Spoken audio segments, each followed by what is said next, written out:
नवी बात देखते हैं, जो नवा सूत्र है ये हमारे जीवन के अंदर अगर आ गया तो ये सोच लीजिए ऊपर के 8 सूत्र आपके जीवन में ऑटोमेटिकली पाए जा रहे हैं।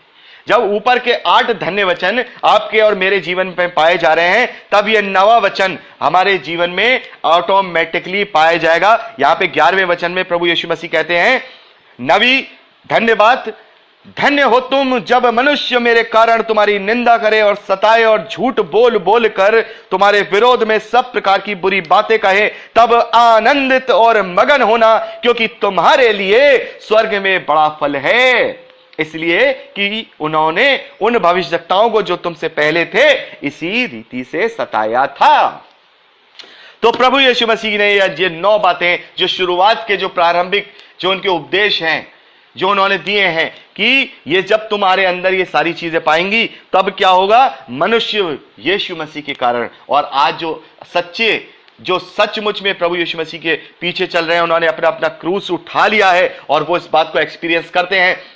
नामधारी ईसाइयों की बात नहीं कर रहा हूं, नामधारी ईसाइयों की बात नहीं कर रहा, जो हकीकत में सही मायने में प्रभु के विश्वासी हैं, और ना ही उन मसीही लोगों के बारे में बात कर रहा हूं जो जन्म से ही मसीही लोग हैं, क्योंकि जन्म लेने से कोई मसीही नहीं बनता, ना ईसाई बनता है।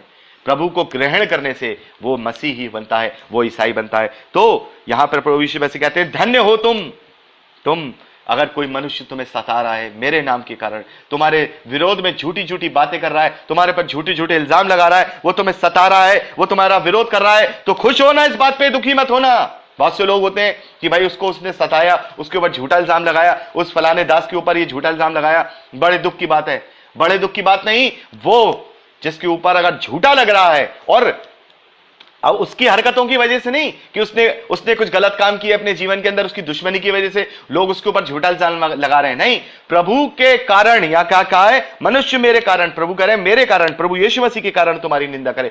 यदि प्रभु के प्रचार के लिए, प्रभु की बातों के लिए कोई तुम्हारे ऊपर झूठा इल्जाम लगाता है, तुम्हें सताता है, तुम्हारे विरोध में कार्य करता है, तब मुझे और आपको और उस व्यक्ति को भी आनंदित होना है। 12वें वचन में कहा है आनंदित और मगन होना है, क्योंकि यहां वही वाली बात जो रोमियो की पत्री उसके 8वें अध्याय और उसके 18वें वचन में पौलुस कहते हैं कि आज का दुख और कलेश उस महिमा के आगे कुछ भी नहीं है जो महिमा हमें मिलने वाली है।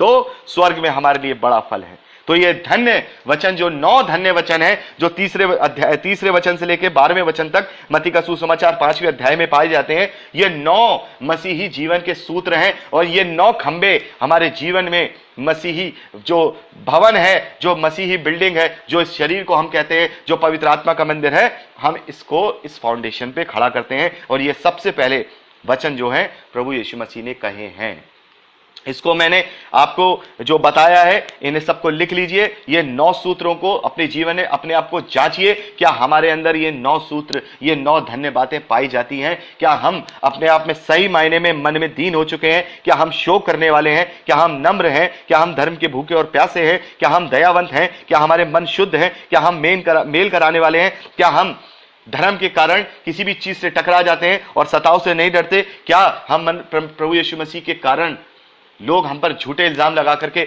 हमें तरह तरह का क्या कर रहे हैं, हमारा विरोध कर रहे हैं? ये सारी चीजें हम इन बातों को क्या करें, हम देखें, क्योंकि शुरू की जो 7 बातें हैं वो हमारे नियंत्रण में हैं, और जो बाद की जो 2 सूत्र हैं वो हमारे जीवन की परिस्थितियां हैं जब लोग हमारे विरोध में कार्य करते हैं। लेकिन जो शुरू की जो 7 सूत्र हैं, जो 7 धन्य बातें हैं, वो हमारे जीवन में पाई जाएं, इसी से हम मसीह कहलाएंगे, सच्चे मसीह विश्वासी कहलाएंगे। तो आप पढ़ते हैं मत्ती का सुसमाचार आगे से 5वां अध्याय।